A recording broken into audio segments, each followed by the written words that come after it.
I'm excited to announce we're having a huge MyPillow spring sale, and here's a few examples. Buy one of our MyPillow 2.0s, you get another MyPillow 2.0 absolutely free. Made with cooling technology, the best pillow ever just got even better. And this just in, 9 brand new colors and styles of our Percale bed sheets.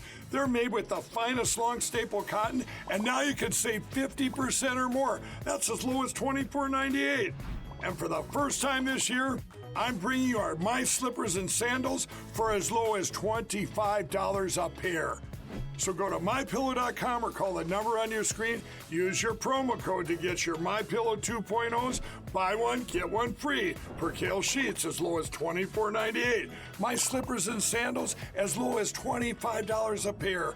And for a limited time, when you order $75 or more, your entire order ships absolutely free.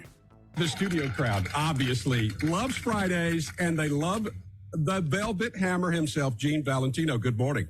Good morning. Good morning. Velvet Hammer is shucking and jiving over here at Studio B. Little Patti LaBelle to start the segment out.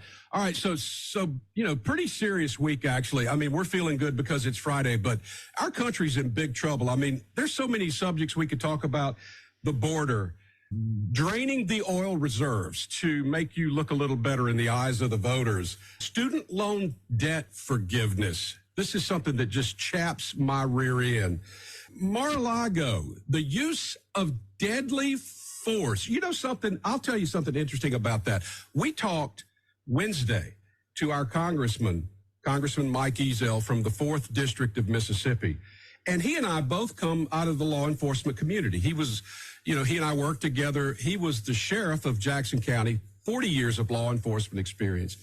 And he is at a loss to understand how you could have a use of deadly force authorization when you actually have law enforcement officers that are right there at the scene. Why don't you just call their boss and say, hey, we're coming over? No, they had to have this big production where there's guns and use of deadly force authorized. What in the hell is going on in our country? The hinges have blown off the frame of the door of justice. And I believe, Michael, our comments weeks and months ago when we said we are going to witness the complete meltdown of the Democrat Party is in plain sight before your eyes right now. We watched Donald Trump in the deepest of blue state districts or regions of New York, just outside of Manhattan, the borough of called the Bronx. And in that area, he musters thousands of people in a park to conduct a rally right in the crux, right in the core of AOC's area. And we watched African Americans, Puerto Rican, Native Americans, Asians, and other folks from the melting pot of this nation come out in favor of Donald Trump. Nothing we did. They did it on their own because, well, we all realize things at different times, at different points, in different ways. And New York has had their fill of it. The end of the story, New York and New Hampshire, if they move towards Trump in the election, then like Reagan, Trump enjoys a win, a massive tsunami we talked about on all 50 states. And now you will watch before your very eyes how the Democrat Party throws Biden to the wolves to protect their core interests and preserve their nefarious approaches for future candidates that they will try to manipulate and control. It is right now, you're witnessing Democrats beginning to develop an acceptance of defeat within their own party and how they can extricate themselves from Joe Biden. This is, and we watched on the news last night, and a black man a Puerto Rican, black Puerto Rican, who became a city councilman.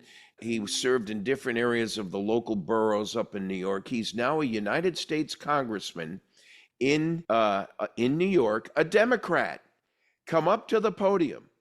Trump had everything to lose by pulling this stunt.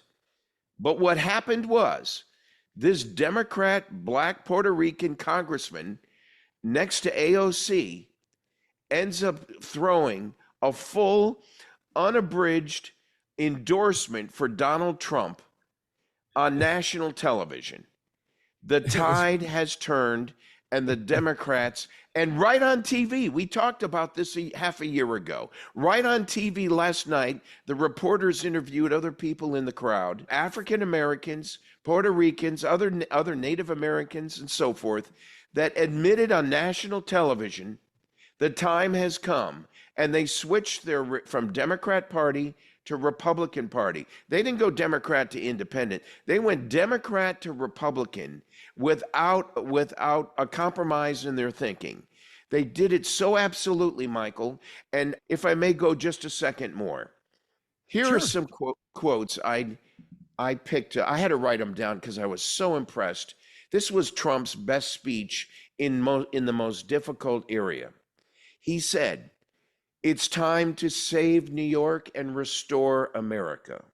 He said, "New York has a proud history. Don't squander it." He said, "My father said, tough times make the man." My father said that to me too. He said, "We've got to make it too big for the Dems to rig." He is. "It's time to save New York and restore America. We are going to restore public safety. The 18 to 25-year-old illegals coming in are building a force to take our country away from us. This will change on the first day I come into office. We will begin the largest criminal deportation system in the world. And the Biden migrant invasion was wrong and immoral, and it will change on day one when I seal the border and stop this invasion." 53% increase in crime and violence, and minorities hurt most of all is what we're witnessing. The minorities were hurt most of all by this increase in crime. And so I could continue, but this is truly a game changer. I believe Trump wins nearly all 50 states. I believe he secures the 270 votes needed in the Electoral College to seal the deal. You know, you and I have the luxury of having been here for some time, and we've seen a lot of politics in our lives. And you and I both were alive and well when Jimmy Carter was president.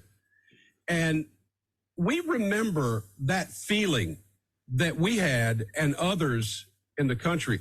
And don't get me wrong, Jimmy Carter, a good man. Jimmy Carter, an honest man. Jimmy Carter, a guy who couldn't pick the right people to be with him. He could have been a successful president had it not been for the very poor choices of the people that surrounded him. So Jimmy Carter was making this country a hard place to live. He was losing respect for the United States in the world because he looked weak. Even though he was a good heart, a good man, that kind of, the things that he did, for example, if you use the hostage crisis as an example, you would say Donald Trump would never handle it that way. Donald Trump would do it a lot different. But more importantly, the Ayatollahs in Iran would be so fearful of what Donald Trump would do to them that none of this would probably have ever happened. But anyway, make a long story short, you and I have seen over the years, we've seen a lot of politics. And this is so much like the Jimmy Carter, Ronald Reagan time frame that it's just sort of scary. And people have changed their mind.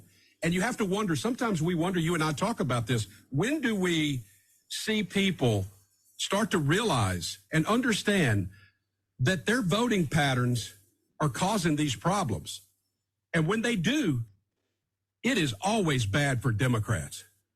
And I think this year we're going to see a year that is going to be as Biden said the other day, a blood. What did he say? A bloodbath or something? I can't remember. But anyway, it's going to be a bloodbath, but it's going to be a bloodbath for Democrats. What say you? Well, absolutely true, a bloodbath. You know, the analogy to Jimmy Carter. Jimmy Carter was heartfelt in his senior years before he became more invalid-like. In his senior years after the presidency, he served with good intention on Habitat for Humanity and tried to do some great causes. You know, Biden is not that person. Biden is demonic. Jimmy Carter was not. Biden was intentionally vile and has been in an attempt to hurt not only the Trump regime, but the government as we know it. It's Biden that it has this revolving door that invites Alvin Bragg, Letitia James, Fannie Willis, and others into the White House to strategize a prosecution against a legitimate person. That's illegal. That on face is grounds for impeachment, full stop. And that is wrong, Michael. That is what's hurting this constitutional republic. However, I've said it in the past. The Constitution is being tested, and I believe it's going to survive this bad behavior. I think we need to go back to one of my amendments in the Bill of Rights I suggested that talks about a supreme magistrate system that punishes these wrongdoers way before an election. Oh, I'll just wait until the next election, we'll vote them out. No, it's too late. We may not have a country by then. We need a system in place, which is what I've learned from the Biden administration.